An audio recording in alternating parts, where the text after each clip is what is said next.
Jalannya yang bener bagaimana sih? Jajanin orang kaya. Jajanin orang kaya, oke. Kasih duit orang kaya.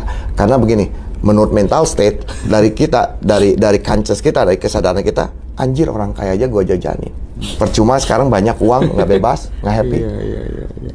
Tapi kalau kamu bahagia setiap harinya, uang pasti ngikutin. Uang pasti ngikutin. Saya bisa lunas 4,3 miliar hutang di Indonesia itu dalam waktu 9 bulan dengan tidak memikirkan hutangnya. Tapi memikirkan fokus apa yang gua kerjakan. Tablok manusia kebanyakan tentang ekonomi ya, finance lah. Betul. Apalagi gini aja, kata paling mujarab, oke, uang gua nggak akan pernah habis. Uang gue nggak akan pernah habis. Doa yang paling mujarab, doa yang paling detail. Doa yang paling detail. Balik lagi tadi ke keinginan kita. Oke. Banyak orang ya Tuhan, ya Allah, ya Robi, berikan saya rezeki sebesar-besarnya. Coy, besarnya berapa coy? 2006 sampai 2014 saya tuh main ke rumahnya orang-orang kaya. Itu setiap hari jualan majalah, minta donatur panti asuhan segala macem gitu. Dan saya selalu minta didoakan sama mereka semua yang orang-orang kaya itu. Bu, doain ya aku nanti supaya bisa kayak bapak, saya sama ibu dan lain sebagainya. Dan beberapa tahun terakhir ini mas, orang-orang yang dulu doain saya tuh ya secara level kemakmuran saya di atas mereka semua, dan mereka sama saya itu bangga gitu loh mas. Berarti omongan saya kebuktian. Iya bener. Iya bener mas, aku makanya teringat, oh iya bener juga. Itu saya selalu pegang ke situ. Kamu pengen kaya, ikutin jejak orang kaya. Kamu pengen misalnya miskin ya, ikutin orang jejak orang miskin. That's it, simple. Sukses meninggalkan jejak, jejaknya ada. Tinggal kamu mau nggak. Jadi orang yang salah di sini, you can do it, kamu bisa lakukan. Bullshit. Semua orang bisa ngelakukan. Mau apa nggak? Mau apa nggak? Iya. Mau nggak Mas Hendra sekarang ekstrim kayak saya, sedekah 1 juta per hari? Mau apa nggak? Mas Hendra apa bisa? Bisa. Bisa lah. Nah, tapi mau apa nggak pertanyaannya? Mau mas. Nah kan, nah bukan masalah bisa apa nggak sekarang itu pertanyaan. Mau apa nggak? Mau. Itu. Bahkan lebih kadang 1 juta. Iya makanya kan, kebanyakan orang kan, wah kamu bisa. Oh pasti bisa lah, orang dia nggak cacat. Ya, tapi mau nggak kamu kayak gitu? Oke, jadi kalau misalnya nih mas, kalau Mas Oke tadi kan bilang dengan sedekah tidak digunakan karena apa tuh namanya pengen jadi kaya gitu. Tapi kalau misalnya pakai teknik itu gitu ya, untuk mancing gitu, yang bener itu jalannya yang bener bagaimana sih? Jajanin orang kaya. Jajanin orang kaya, oke. Kasih duit orang kaya. Karena begini, menurut mental state dari kita, dari conscious kita, dari kesadaran kita, anjir orang kaya aja gue jajanin. Kita langsung naik vibrasi. Nah, Iya bener juga. Termasuk kita ya makan malam dinner sama bule-bule gitu, iya, segala macam itu kan boleh aja gue traktir. Iya. Berarti gue lebih kaya dari dia. Iya. Padahal misalnya traktirnya cuma sate atau cuma kopi. Sekarang kopi berapa sih? Berapa kopi ini paling berapa? 45.000, 50.000. Tapi vibrasi yang kita dapatkan, gue bisa ngejajanin kopi dia. Jadi kaitannya sama value. Betul. Value diri, kita mencintai diri. Betul. Gitu ya Mas ya. Betul. Tanpa itu kan Self worth kita di mana? Kebanyakan orang self worth, harga diri itu, wah lu ngehina gua. Tapi mereka merendahkan diri mereka, istilahnya maaf jadi kerja kurir, jadi apa. Padahal self worth mereka itu tinggi. Mereka punya keahlian tertentu dan kemampuan tertentu. Tapi karena mereka menghargai diri mereka di bawah, mereka merasa ya udahlah, gua hanya bisa kayak gini. Jangan salah, saya pernah di tempat itu. Oke. Saya masih ada yang belum puas terkait jawaban saya tadi, Mas. Ya. Apa jawabannya Mas Oke tentang pertanyaan saya yang startnya ketika kita berada pada fase titik terendah gitu. Mas Oke tadi bilang ya pokoknya kalau beli apa-apa jangan lihat nilainya, tapi worth it apa enggak gitu. Saya ingin ada yang lebih konkret lagi. Gimana sih cara ngubah hidup? Mulainya dari mana? Dari miskin jadi bisa kaya, level kemakmurannya bisa meningkat. Ganti program. Nah itu maksud saya, Mas. Ganti Gimana program. caranya tuh? Sekarang program kita apa? Pengen kaya harus kerja keras, ya, harus punya sarjana, harus jadi PNS. Kita programnya seperti itu kan. Tapi kita lihat sekarang, maaf, abang-abang ojek di luar sana, mereka kurang kerja keras gimana? Kehujanan, kepanasan, siang malam keanginan. Kuli bangunan, Mas. Betul. Bapak-bapak tukang beca sampai tua. Iya. Coba kurang kerja keras mereka apa, gimana? Nah, itu kan program belief system, kepercayaan sistem mereka seperti itu, bahwa kita harus kerja keras. Kita harus rubah itu. Yang terbalik gini, kita diajarkan 80-20. 80 di fisik, 20 di pikiran kita. Balikan itu, 20% di fisik, 80% di pikiran kita. Perbaiki program dan kepercayaan yang ada di dalam pikiran kita. That's it. Contoh, misal gini, oke deh mulai sekarang program di bawah sadar saya install, bahwa saya cukup kerjakan hobi, berkumpul dengan orang-orang yang saya cintai, tapi saya memiliki penghasilan tak terhingga. Seperti itu? Bisa terjadi? Oke.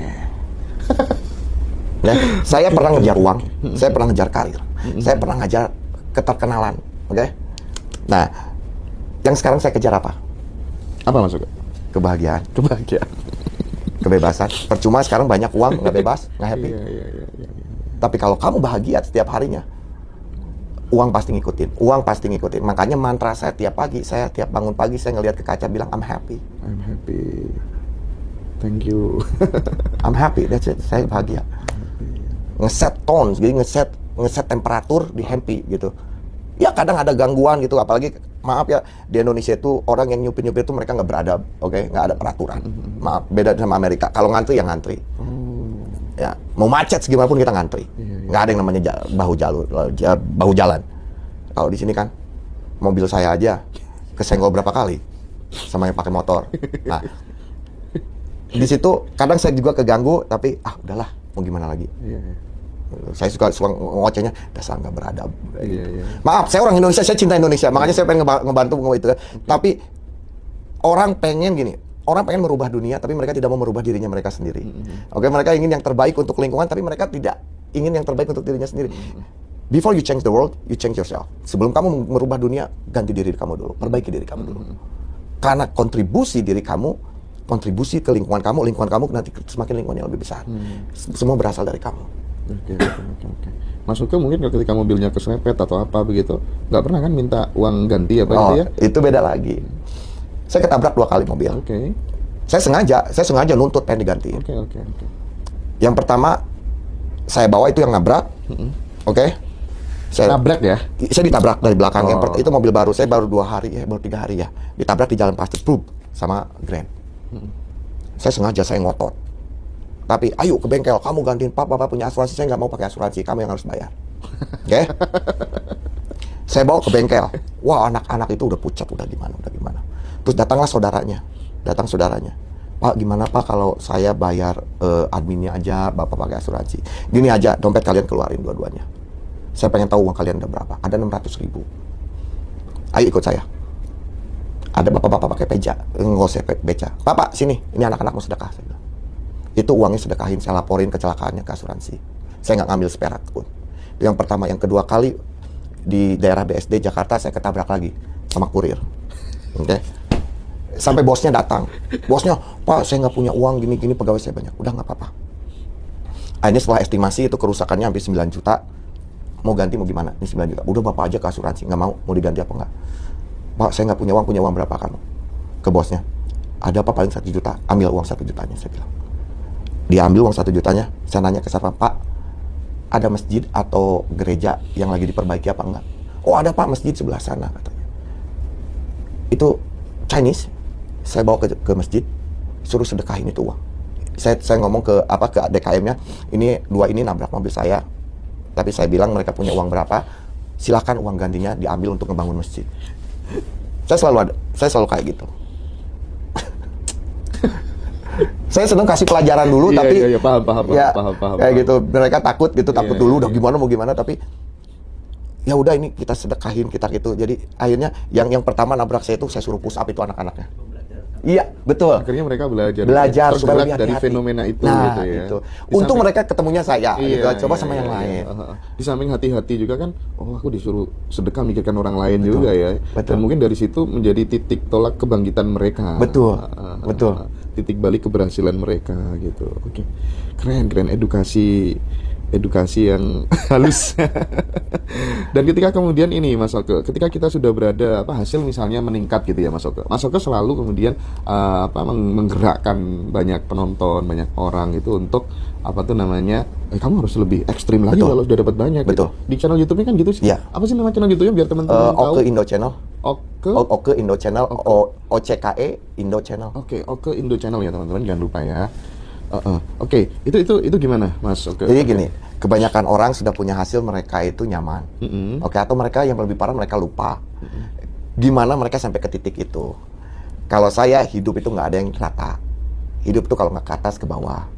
Kamu mau ke atas, kamu harus ada effort. Misalnya Mas Hendra asal dari mana? Dari Tuban Jawa Dari Timur. Tuban ke Jakarta, oke, pakai bis. Sekarang dari Jakarta mau ke Singapura, nggak bisa naik bis, harus naik pesawat kan? Iya. Berarti tambah ekstrim kan transportasinya. Oke. Nah, sama kita juga, kalau kita sudah mencapai titik tertentu, oke, misalnya gue dapat nih 100 juta, udah dapat nih keinginan gue 100 juta. Yang gue pakai untuk dapetin 100 juta ini, misalnya gue pakai sedekah 1 juta. Nah, sekarang pengen 10 juta, pengen 1 miliar, tinggal 10 kali lipat kan. That's it, simple, multiple. Kalau pengen ngegulung, langsung praktik mas. Iya, langsung praktik mas. Gak usah kebanyakan teori, langsung praktik aja. Iya, betul, betul. Oke. Keren. Semakin punya hasil, semakin ekstrim. Oke, sip. Itu aja. Ini jadi pelajaran penting buat teman-teman semuanya. Ya mudah-mudahan ya. Mas, kalau misalnya orang lagi banyak hutang mas, bagaimana cara nge-trigger Mas Oke kepada ya peserta seminar, sahabat-sahabat terdekatnya, supaya kemudian dia tetap masih punya semangat hidup gitu ya.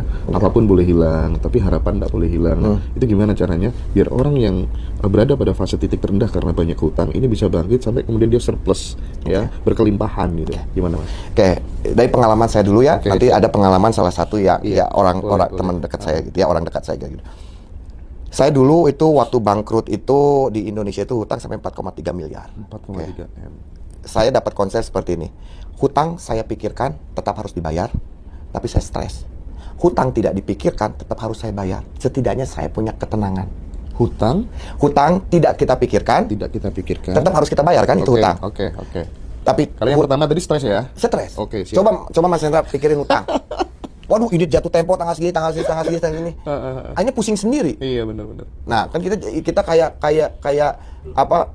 Udah ngeset gue bakal nggak punya duit tuh tanggal segitu. Iya. Nah, saya itu nggak pernah mikirin hutang.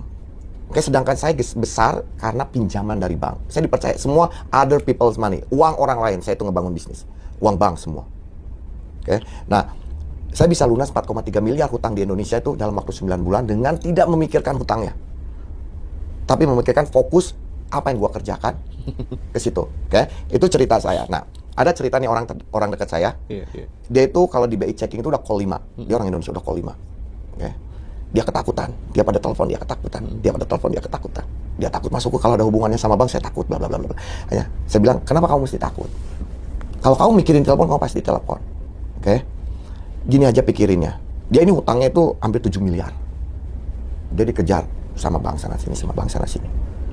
Dengan sedekah dalam waktu 1 tahun, mau disebut keajaiban, mau disebut apa, tinggal 1 bank dari 30 lebih bank yang ngejar dia.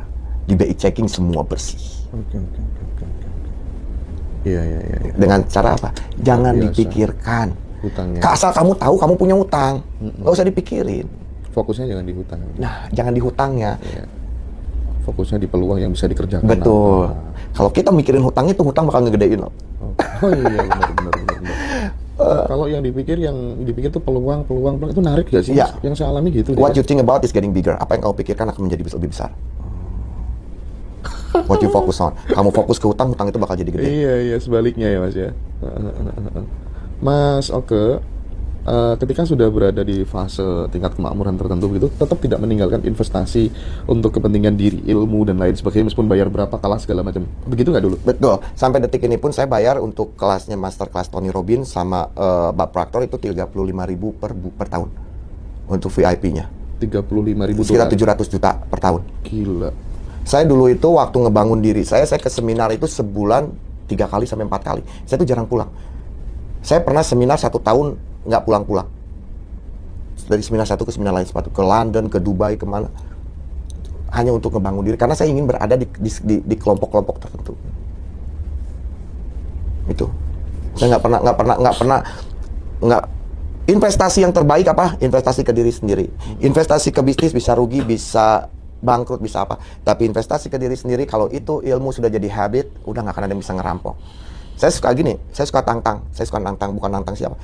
Kalau saya dibangkrutin lagi, kasih saya HP sama laptop, saya bisa lebih besar daripada sekarang. Karena apa? Karena ilmunya masih udah ada. Oke, itu gue banget tuh. Ilmunya masih ada. Ibarat kita kemanapun itu udah pegang kompasnya. Betul. Iya. Kasih HP sama laptop, udah saya bisa lebih besar dari yang sebelumnya. Istimewa. Luar biasa. Oke. Nah, kemudian ada nggak sih Mas tanda-tanda ketika goal itu akan terwujud gitu, bisa bisa dikenali nggak ciri-cirinya seperti layaknya sebelum hujan ada mendung terlebih dahulu gitu Mas? Goal kalau mau terwujud nggak akan ada tandanya. Nggak akan ada tandanya. Kayak gini ya. Ada saying itu, ada perkataan di Amerika itu kayak gini. Duit ini nyumputnya di mana sih dulu? Karena kalau sudah datang begini, nggak akan berhenti.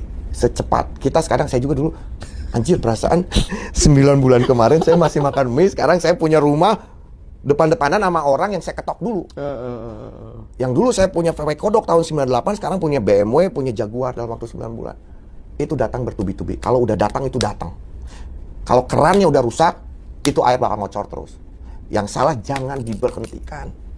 Orang diberhentikan melupakan yang membawa mereka ke tempat itu. Itu salahnya kebanyakan orang. Saya ingin pertegas lagi nih. Kan yang dilakukan Mas Oke ini kan ibaratnya ada yang namanya kesadaran, ada kesadaran, ada belief yang mengiringinya gitu, bukan kemudian tanpa alasan gitu, ada ilmunya gitu. Betul. Maksud saya, ketika ini kemudian diterapin sama orang yang masih maga, level kekayaannya masih standar umum, terus kemudian mau tiru kayak gitu tanpa belief yang sama, itu hasilnya seperti apa, Mas? Apa-apa harus dipaksain dulu ya. Oh, siap. Kalau udah dipaksain, akhirnya jadi habit. Iya. Apa-apa. Saya ke teman-teman OIC saya selalu bilang gini. Pertamanya akan susah, di tengah-tengah bakal acak-acakan, tapi bakal indah pada akhirnya. Oke. Karena gini, pertamanya kita masih di dalam habit yang lama atau program yang lama, untuk melangkah susah. Mau apa enggak? Nah, nanti di tengah-tengah ini acak-acakan perang ini, belief yang dulu dan belief yang baru, beluduk. Itu butuh nyali menurut saya, Mas, ya. Nah, nanti siapa yang menang? Tapi kalau kita terus ke belief yang baru, itu bakal, kalau kata Dewi Persik itu, indah pada akhirnya. Dan ini Mas, apa yang membuat kita yakin lagi ketika kita kemudian sudah membuktikan akumulasi dari bukti itulah yang, ya enggak? Tapi orang salahnya di sini juga. Mereka mencari bukti yang besar. Mereka tidak mencari bukti yang kecil. Benar. Sekarang segala Candi Borobudur dibangunnya dari batu bata segede gimana? Kecil-kecil. Iya, Mas. Monas dibangunnya dari kecil-kecil. Carilah bukti yang kecil sehingga membangun belief system kamu, sehingga itu bisa jadi tower atau gedung berapa ratus tingkat tanpa goncangan pun nggak akan hancur. Orang terbutakan sama hasil akhir. Gue pengen 100 juta bulan ini. Dia fokusnya ke 100 juta, tapi dia dapat 10 juta, dapat 5 juta, nggak dia syukurin. Soalnya ini bukan yang saya pengen. Yang saya pengen yang 100 juta. Akhirnya ini yang 10, yang 5 juta ini. Yang buat ngebangun 100 juta itu, bukan gue pengen ini. Ada nggak Mas kata-kata untuk menghancurkan mental block, mental negatif itu, mungkin yang itu barangkali karena dengar dari Mas Oke ya, dengar dari Mas Oke langsung menjadi sosok idola baru, sosok otoritas baru yang memberikan proven begitu, dan itu kemudian nanti bisa tertransformasi ke teman-teman dengan kata-kata itu bisa digunakan untuk menghancurkan mental blocknya masing-masing di rumah gitu Mas. Oke, mental blocknya kita gini, nggak usah munafik ya, mental block manusia kebanyakan tentang ekonomi ya, finance dah, betul. apalagi gini aja. Kata paling mujarab, uang gua nggak akan pernah habis. Uang gua nggak akan pernah habis. Iya Mas. Serius? Oke. Uang gua nggak akan pernah Tiru habis. Ya teman-teman semua ya, mulai sekarang uang gue nggak akan pernah habis. Serius? Iya. Uang itu seperti udara, ya ada di mana-mana. Ada di mana-mana. Sekarang gini, saya punya 1.100.000 paling ini 1 juta. 1, 2, 3, 4, 5, 6, 7, 8, 9, 10. 1.100.000. Tapi saya dikelilingin lebih dari 1.100.000. Mahendra punya berapa? Mas ini punya berapa? Mas ini punya berapa? Dia punya berapa? Kita dikelilingi banyak uang. Tapi kadang kita hanya melihat karena ini milik kita. Kata siapa ini milik kita? Ini hanya singgah di kita loh. Mau nggak mau nanti keluar lagi. Itu kan? Kita dikelilingi kayak udara. Mungkin Mas Hendra sekarang duitnya lebih banyak dari saya cashnya. Nggak ada cashnya. Itu kan? Itu. Coba aja. Tiap hari bilang, kalau mau beli apa, mau apa, uang gue nggak akan pernah habis. Ini powerful teman-teman. Uang saya nggak akan pernah habis. Oke. Wah, mantap teman-teman. Terima kasih semua dari tadi. Oke, berarti dong Mas. Asal mentalnya kaya, even dia adalah seseorang yang malas, dia bisa kaya? Bisa. Bisa. Saya banyak kok. Murid di Amerika saya yang malas. Anak saya aja, anak saya paling gede, sekarang kelas 1 SMA, penghasilannya dia bisa sampai 75 sampai 100 juta per bulan. Itu tidak termasuk investasi dari kripto. Dia main game, streaming. Uang cashnya lebih banyak dari saya. apalagi di Amerika, bener juga. Sana kan hitungannya iklan di sini sama di sana jauh, Pak. Dia streaming di Discord kayak gitu. Jadi kayak ada yang nyawer apa gitu, dia penghasilannya dari dia umur 12 tahun dia. Gitu. Ini bukti ya buat teman-teman. Jadi kaya itu mudah ya, Mas ya? Semuanya mudah. Apalagi uang, yang namanya uang itu paling mudah buat saya. Pengen uang berapa paling mudah, karena kita sudah dikelilingi uang. Cuma kita bisa gak menempatkan diri kita di uang itu. Kebanyakan dari manusia menurunkan energi mereka daripada energi uang. Uang jadi bos mereka, uang jadi tuan mereka, mereka jadi budak dari uang itu sendiri. Tapi kalau mereka bisa menjadi tuan dari uang itu tidak ada value-nya. Hanya sebongkah kertas. Oke. Kan kalau teman-teman semua pelajari, uang itu hanya legal tender. Oke, hanya note. Itu hanya note. Legal tender berarti bukan sesuatu yang mempunyai aset, uang itu. Hanya perantara antara kita dengan keinginan kita. Nah, kebanyakan orang fokusnya ke perantara, bukan ke keinginannya. Dulu Mas Hendra punya istri sekarang? Punya. Apakah dulu ada macomblangnya nggak? Nggak ada. Penengahnya. Misalnya, misalnya yang ngenalin Mas Hendra ada dong. Mas Hendra kan fokusnya ke yang jadi istri sekarang kan, nggak ke macomblangnya kan. Nah, sama teman-teman pengen rumah, fokusnya pada ke uang. Sedangkan yang dipengen rumah. Padahal yang dipengenin mobil, padahal yang dipengenin rumah, tapi fokusnya ke uang. Goblok itu namanya. Iya. Nah, makanya kan dari situ kita udah jadi budak dari uang itu sendiri. Uang itu paling gampang. Serius, saya bukannya apa-apa. Saya yang pernah nggak punya, saya pernah ngambil minta makanan dari food bank, namanya itu, jadi bank makanan buat orang-orang miskin di Amerika. Saya pernah ke situ. Makanya saya sekarang tiap bulan ngisiin food bank di Amerika itu, beliin kayak kemarin itu mau musim salju di sana di rumah itu, saya itu kosongin jaket-jaket kulit jaket-jaket winter saya, terus beli lagi jaket winter saya sumbangin ke orang-orang yang punya rumah. Saya selalu pernah di tempat situ. Makanya saya bilang sekarang uang gampang itu emang gampang selama mental state kita, keadaan mental kita itu di atas uang, bukan di bawah uang. Ada nggak doa yang bisa mengubah kehidupan kita dengan lebih cepat, Mas Suka? Doa yang seperti apa yang bisa mengubah kondisi kehidupan kita dengan cepat? Kenapa saya bertanya begitu? Karena banyak orang berdoa, tapi doanya itu tidak terkabul, dan kemudian dia melihat ke atas, Tuhan, apa bukti ketaatanku selama ini dengan sesuatu yang kudapat? Tidak ada. Daripada kita nggak perlu menyembahmu aja, buat apa? Buset gak Tuhan-Tuhananmu, hidup saya nggak berubah gitu. Doa, doa yang paling mujarab, doa yang paling detail. Doa yang paling detail. Balik lagi tadi ke keinginan kita. Banyak orang ya Tuhan, ya Allah, ya Robi, berikan saya rezeki sebesar-besarnya. Coy, besarnya berapa coy? Berikan saya keselamatan dari apa? Harus jelas. Doa yang bakal terkabul adalah doa yang jelas. Contoh doa yang detail. Contoh, saya selalu bilang kayak gini. Saya bersyukur saat ini saya sudah mempunyai penghasilan 100 juta per bulan dari sumber-sumber yang tidak terduga. Padahal itu belum terjadi. Saya bersyukur, berarti feel-nya harus didapat dulu dong. Nggak usah, selama kita bersyukur. Nanti lama-kelamaan feel-nya datang sendiri. Selama kita bersyukur. Aku bersyukur selama ini tiap bulan aku udah dapat gaji 600 juta per bulan. Syukur banget. Jangan saya menginginkan. Oke, kalau menginginkan nanti kita ada di posisi menginginkan terus. Oke. Sekarang Mas Hendra kan Muslim. Tuhan lebih senang ke orang yang bersyukur. Ke Allah lebih senang ke orang yang bersyukur atau tidak bersyukur? Bersyukur ya. Ya udah. Iya. Terima kasih ya Allah, tiap bulan dah 600 juta. Bulan depan 800 juta. Amin. Bulan depannya lagi 1 miliar. Amin. Okay. Kecil ya. Ya pelan-pelan dong, Bos. Nanti aku privat deh, Om.